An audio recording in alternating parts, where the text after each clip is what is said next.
আসসালামু আলাইকুম রহমতুল্লাহ। এই সরকারকে বিপদে ফেলার জন্য ওই একজনই এনাফ, সে হলো সরকারের প্রধান উপদেষ্টার প্রেস সচিব শফিকুল আলম।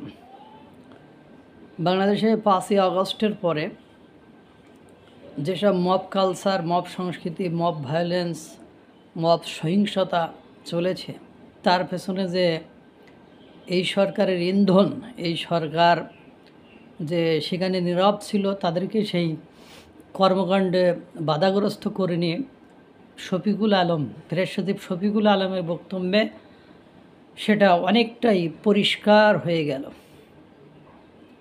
আপনারা জানেন, সংস্কৃতি উপদেষ্টা মোস্তফা সরোয়ার ফারুকীকে প্রশ্ন করায় 3 জন সাংবাদিকের চাকরিচ্যুত হয়েছে বা চাকরি চলে গিয়েছে। সেখানেও চাকরি যাওয়ার আগে সেখানে কিন্তু একটা মবের থ্রেট তাদেরকে দেওয়া হয়েছিল, যদি এদেরকে চাকরি খেয়ে নেওয়া হয় তাহলে সেক্ষেত্রে আপনার কি হবে, আপনার সেক্ষেত্রে ওই সব অফিসগুলোতে হামলা ভাঙচুর হবে, এরকম ফেসবুকে পোস্ট দিয়েছিল।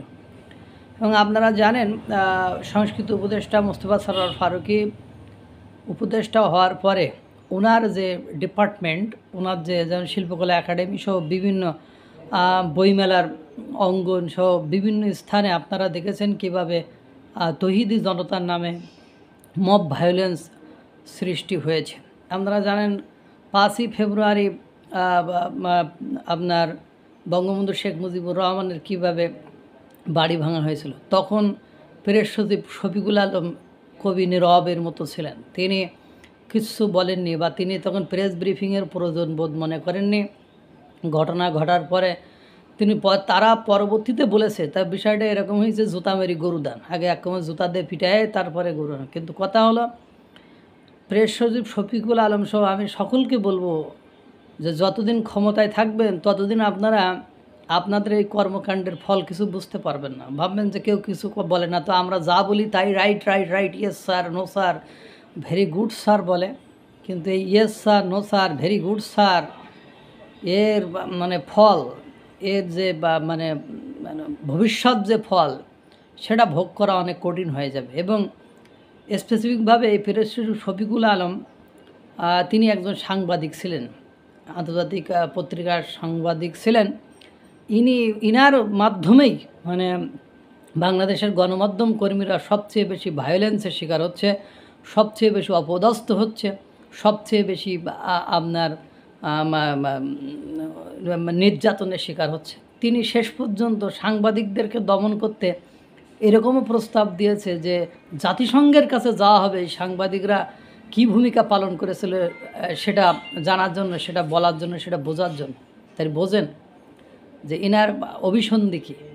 এই যে সারা বাংলাদেশে যে মব ভায়োলেন্স, তৈরি জনতা, মব ভায়োলেন্স, মব সংস্কৃতি, এখানে এই সরকারের নীরব দর্শক বা নীরব ভূমিকার পেছনে যে ছিল, সেটা শফিকুল আলমের বক্তব্য সুস্পষ্ট হয়েছে। এবং তিনি অনেকটা স্বীকারও করে নিয়েছেন যে তার বাচনভঙ্গি, তার কথাবার্তার স্টাইল এটাই প্রমাণিত হয়েছে। কারণ চাকরি চলে গেল, তিনি সাংবাদিকদের পক্ষ নেওয়ার পরিবর্তে তিনি আবার কী করলেন, অন্য সাংবাদিকদেরকে ভয় দেখানোর জন্য তিনি আবার জাতিসংঘের ইস্যু টানলেন। তাহলে বোঝেন যে মেন্টালিটি কোন দিকে গিয়েছে। তো এর ফল এই সাংবাদিকরা একসময় জেগে উঠবে, জেগে ওঠা ইতিমধ্যে শুরু করেছে। আমি বেশ কিছু কালবেলা নিউজ, তারপরে কালের কণ্ঠ, এগুলোর ইউটিউব চ্যানেলগুলো দেখি। এরা কিন্তু এখন ঠিকই সরকারের এগেনস্টে বিভিন্ন স্টেপ, বা আগে যেমন নীরব থাকতো, সব কিছু প্রচার করতো না, এদিন কিন্তু করছে। আর এই জন্যই তারা তোপের মুখে পড়ছে। আল্লাহ তাআলা সকলকে ভালো রাখুক, সুস্থ রাখুক। আসসালামু আলাইকুম রহমতুল্লাহ।